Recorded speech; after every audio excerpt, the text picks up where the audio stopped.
This happened 3 years ago, in August 2013. At that time, I was just 25 years old, and this story revolves around a trip I took with 4 close friends to a rural New Hampshire cabin. This small getaway home, owned by my friend Johnny, was nestled in a remote area perfect for outdoor activities like hunting, skiing, off-roading, and paintballing. It was our ideal escape from the hustle and bustle of the city. Now, you might wonder why New Hampshire? Well, it turns out Johnny's grandparents once owned this land as their private vacation spot. When they passed away, Johnny decided to keep the property. This trip marked the first time in a year that he would be visiting. Our journey started late in the day, leaving Massachusetts around 3 o'clock. After multiple pit stops along the way, we finally arrived at our destination at around 7:30 p.m. Darkness was descending upon us, and the isolated country roads were beginning to feel eerie. As we turned onto the dirt road leading to Johnny's property, something chilling caught our attention. Johnny suddenly slammed on the brakes, and our hearts raced as we noticed that the front door of the cabin was wide open. Matty, one of my friends, pointed out a flashlight beam moving around inside the cabin, visible through a window.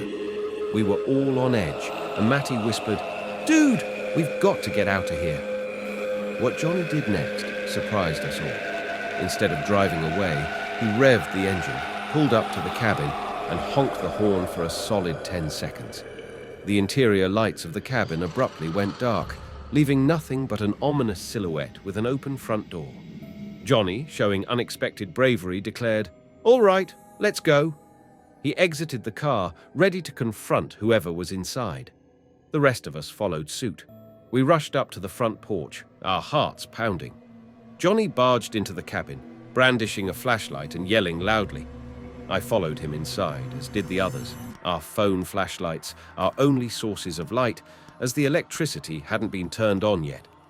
We cautiously explored the cabin, each taking a different room. Alec checked the kitchen.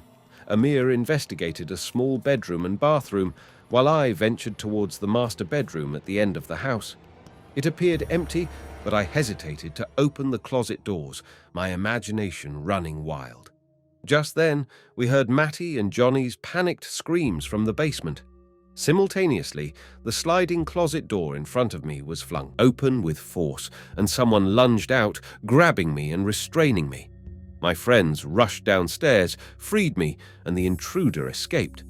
We expected to find more intruders downstairs, but what we encountered was much more horrifying. The stench hit us first, a putrid odor that filled the air. And then our flashlights illuminated the gruesome scene. 2 lifeless bodies, brutally mutilated and sprawled on the concrete floor. Blood was everywhere, and the sight was beyond horrifying. We sprinted out of the cabin, hoping to catch the assailant, but the dense forest surrounding the house made it impossible. The sheriff's department arrived, and the investigation began. It became a chaotic scene, with law enforcement officers setting up boundaries, collecting evidence, and documenting the gruesome discovery. The victims were later identified as Indian barbershop workers, but the motive behind the murders remains a mystery to this day. The incident left all of us emotionally scarred, and for a while we couldn't bring ourselves to talk about it. Now, years later, it's just a story we tell, but the memories of that chilling night remain etched in our minds.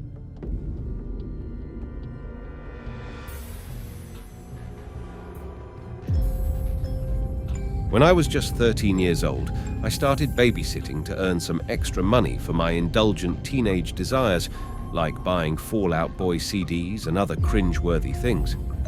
Most of the time, I babysat for my dad's clients, getting referred through word of mouth. One particular babysitting gig involved a family with a little girl of 9 and a little boy of 7. The parents seemed okay, albeit a bit gruff and awkward. They handed me a strict schedule, half-jokingly warning me about boys showing up mysteriously after they left. It felt cruel, considering I pretty much looked like an overgrown baby with frizzy hair at that age. Almost immediately after the parents departed, things took a bizarre turn. The little girl began singing eerie words in a high-pitched voice, "We're all alone." The little boy chimed in with, "Let's play rape."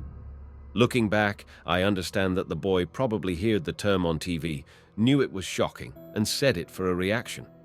And, boy, did he get one. I was utterly flabbergasted and quickly changed the subject.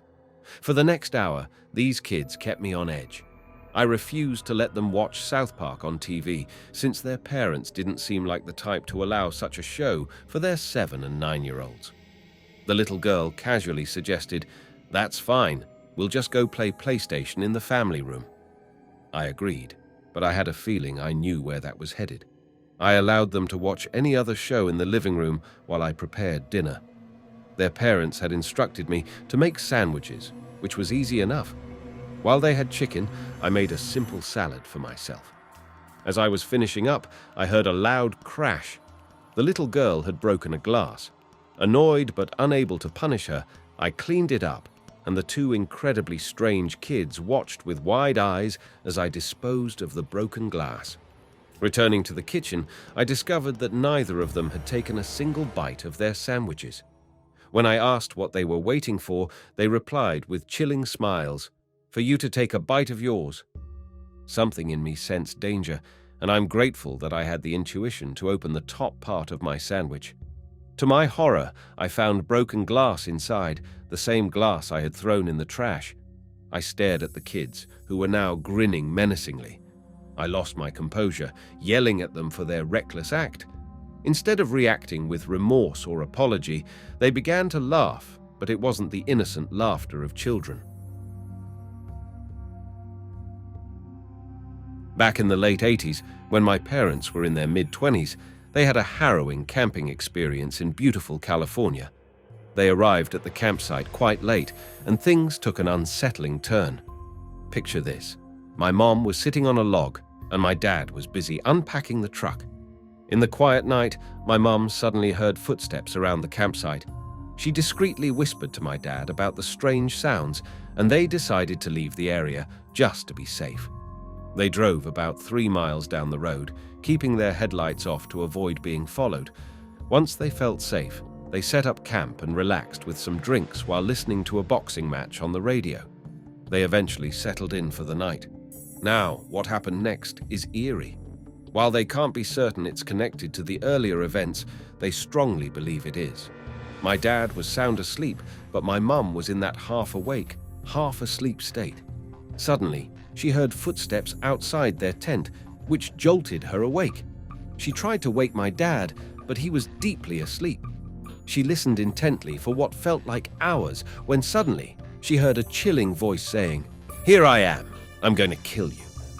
The voice was accompanied by the sound of someone dragging something sharp along the tent. She was paralyzed with fear, unable to move or speak. But then she mustered the courage to scream and woke my dad. He grabbed the shotgun they had with them and fired at the intruder. They heard the man running away, the snapping of twigs and footsteps fading into the distance. My parents didn't know it then, but this was just the beginning of their nightmarish ordeal. When they got to their truck, they discovered that their tires had been slashed. Stranded in the middle of nowhere with a potential threat nearby, they attempted to inflate the tires with a sports pump, the kind used for inflating balls. Obviously, that didn't work, but they had to try, right? About an hour later, a ranger patrolling the area came to their rescue. He helped them back to town to get their tires fixed. During their conversation, they learned that the ranger had been on the lookout for suspicious activity due to recent murders in the area. It turns out, my parents could have been the next victims. I tried to find information on these murders online, but couldn't.